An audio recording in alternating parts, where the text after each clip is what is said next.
Bilang ng mga nasawi sa pananalasa ng Bagyong Quinta na dagdag. Alamin natin ang detalye sa ulat ni Persilin Pialago. Umakyat na sa mahigit 12 ang bilang ng mga nasawi dahil sa Bagyong Quinta sa Bicol Region.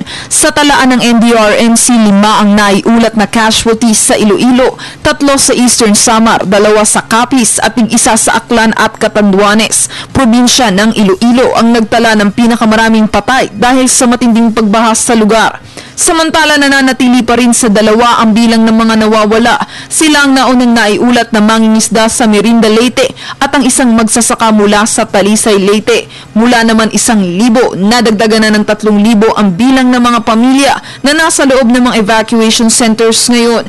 3 kalsada naman at 2 tulay sa Regions 5 at 6 ang hindi madaanan ng kahit anong uri ng sasakyan.